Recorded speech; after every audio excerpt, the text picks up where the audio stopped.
Les partenariats publics-privés. Comment offrir de meilleures infrastructures pour les services publics? Bien définir les conditions de mise en œuvre des PPP. Quels sont les ingrédients nécessaires à un bon partenariat public-privé? C'est une question que se posent de plus en plus les dirigeants d'organisations publiques et privées. La demande en ce qui concerne les partenariats publics-privés ou PPP émane souvent des pouvoirs publics car ils sont à la recherche de nouvelles sources de financement ou d'expertise ou de mécanismes de transfert des risques. Mais comment obtient-on un bon PPP? La Société financière internationale, ou SFI, a examiné 60 projets dans plus de 35 pays en développement afin d'identifier les ingrédients qui caractérisent les bons PPP. Notre objectif était de définir un cadre général simple, utilisable par des dirigeants lorsqu'ils envisagent un partenariat public-privé. Nous avons abouti à la conclusion qu'un bon PPP repose sur 3 principaux ingrédients, à savoir l'ingrédient économique, l'ingrédient politique et la mise en œuvre. Examinons-les un par un. Le premier ingrédient est de nature économique. Il s'agit en premier lieu ici de veiller à ce que le projet repose sur de solides fondements économiques. Les pouvoirs publics considèrent souvent que les PPP sont un moyen d'améliorer ou de rendre viable un projet financièrement délicat. Et il est vrai qu'un bon PPP peut améliorer le volet économique d'un projet. Mais la justification commerciale d'un PPP, les recettes, les coûts, le niveau d'endettement, doit être robuste du point de vue économique. C'est une condition de son succès. Comme exemple de réussite, citons un projet dans le secteur de l'eau en Afrique, dans lequel l'élément économique principal était la capacité de payer des consommateurs. C'est sur cette base qu'ont été calculées les recettes escomptées du projet, ce qui a conditionné son niveau d'endettement maximum et, partant, son montant global et son succès. Et ce projet a vraiment été une réussite. A contrario, nous pouvons citer un projet de route à péage en Europe qui a subi des pressions politiques pour que 2 voies de plus soient ajoutées au projet. Or, le montant des subventions requises aurait été énorme pour l'ajout de ces 2 voies, mettant en péril la viabilité du projet. Donc, pour faire simple, les PPP peuvent produire des projets performants et financièrement intéressants, mais ils ne peuvent pas faire de miracle. Les éléments de base de la justification commerciale doivent être réunis. Deuxièmement, sur le plan économique, il faut structurer un bon partenariat, c'est-à-dire structurer le projet de façon à optimiser les coûts, la qualité et les services. Autrement dit, il faut que le partenariat réponde aux objectifs commerciaux, mais aussi aux objectifs de politique publique de l'entité contractante. Il existe certes de très nombreuses structures de partenariat envisageables pour un PPP, allant de la simple acquisition de biens et services à la privatisation complète d'une entité. Le choix de la bonne structure dépend de la situation particulière et peut à l'évidence s'inspirer d'opérations précédentes de même nature. Comme exemple de bonne opération, prenons un projet d'électrification dans un pays sortant d'un conflit. Étant donné les contextes politiques et économiques, la possibilité d'attirer ou d'établir un opérateur entièrement privé n'était pas envisageable. On a donc mis en place un contrat de gestion assorti d'incitations et de pénalités financières, et cela a suffi à attirer un opérateur international. Le projet a porté ses fruits, avec une amélioration des services et de la situation financière de l'entreprise, tout en réalisant des objectifs de politique publique et en démontrant la justification commerciale de l'activité. Passons au deuxième ingrédient, celui de nature politique. Premier conseil, trouver des soutiens politiques. Tout projet a besoin d'un promoteur, de quelqu'un qui en explique et affine la vision, qui guide les efforts et recherche des appuis. Mais dans un PPP, l'appui politique est particulièrement crucial, étant donné l'enjeu pour les populations. C'est pourquoi nos équipes ne cessent d'insister sur ce fait. Il est en effet rare que de grands projets voient le jour sans cet appui. Un soutien fort ou plusieurs soutiens peuvent réellement faire la différence. Récemment, dans un projet hospitalier en Afrique, notre équipe a constaté que l'appui des ministres des Finances et de la Santé avait joué un rôle essentiel dans la réussite de ce projet. Deuxième conseil, il faut obtenir l'appui des parties prenantes.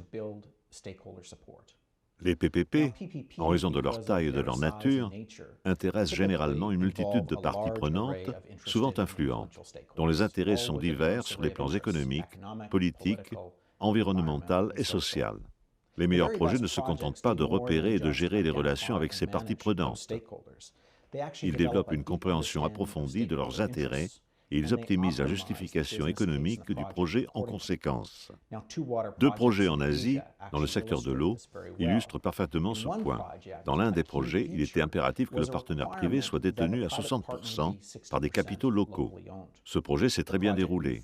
Il alimente aujourd'hui la population en eau, le service s'est amélioré et les coûts ont diminué.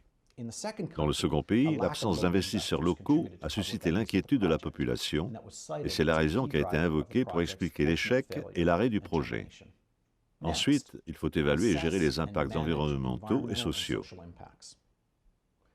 L'attention accordée à ces questions est aujourd'hui devenue un préalable à la réussite des projets.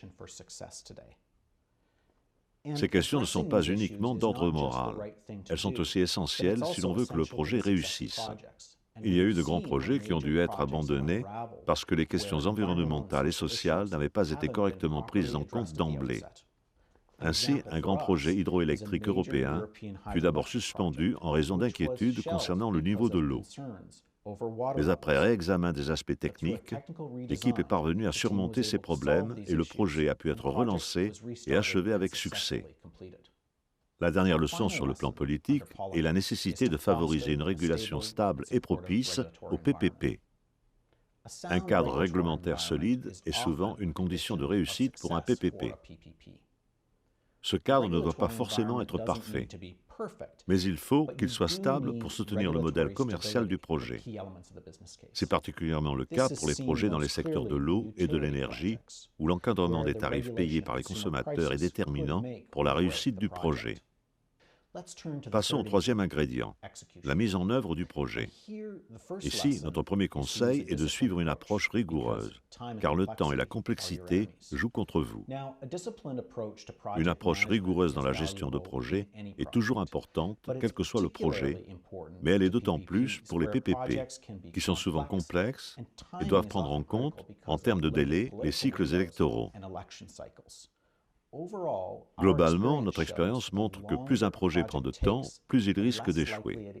Il faut donc veiller à ce que la gestion de projet soit solide. Ensuite, il faut trouver le bon dosage d'experts locaux et mondiaux. Les PPP sont complexes et vous devrez certainement faire appel à des experts mondiaux pour résoudre les nombreux problèmes d'ordre technique, économique et juridique qui apparaîtront. Mais, et peut-être surtout, il faut une équipe locale. Il faut disposer de capacités locales sur le terrain. Dans un projet de désalinisation mené au Moyen-Orient, l'équipe a combiné l'expertise de consultants techniques locaux et étrangers, ce qui a été considéré comme l'une des clés du succès du projet. Donc, veillez bien à constituer une équipe d'experts locaux et étrangers. Troisième point, la transparence et la concurrence dans les appels d'offres. Les offres spontanées et les processus non concurrentiels sont souvent tentants pour les pouvoirs publics qui veulent aller vite ou pour les entreprises qui cherchent à acquérir un avantage. Pour les gros contrats de PPP, nous recommandons vivement de recourir à un appel d'offres transparent et concurrentiel. Il s'agit non seulement d'une bonne pratique, mais sans cela, vous risquez d'éroder le soutien public envers le projet sur le long terme. Cela étant, il existe des cas où une négociation avec un soumissionnaire unique peut être avantageuse pour l'État, mais c'est une exception, à manier avec précaution. Enfin, il faut prévoir des dispositifs de contrôle et de révision des contrats. Les pouvoirs publics doivent avoir les moyens de surveiller et gérer l'exécution des contrats pour en contrôler la conformité et régler les différends, le cas échéant. Ils doivent aussi envisager la possibilité de renégocier le contrat si la situation évolue au fil des ans. Par exemple, un projet mené à bien en Amérique latine a permis d'améliorer les services, ce qui a fait augmenter la demande. Ce résultat a incité les pouvoirs publics et le partenaire privé à revoir le niveau des subventions. Pour les pouvoirs publics, cette capacité de surveillance et de révision peut également servir de base d'expertise pour mener d'autres PPP. Ces leçons tirées de l'expérience constituent un cadre pratique et solide pour structurer des partenariats publics-privés performants. Vous pouvez en tenir compte pour les problèmes que vous aurez à résoudre. Dans le document qui accompagne cet exposé, nous présentons aussi une liste de 12 questions que vous devriez vous poser pour tout projet de PPP. On ne vous demande pas une réponse parfaite à chaque question, mais si vous répondez non à plus de la moitié des questions, vous devez vous demander si un PPP est vraiment judicieux à ce stade.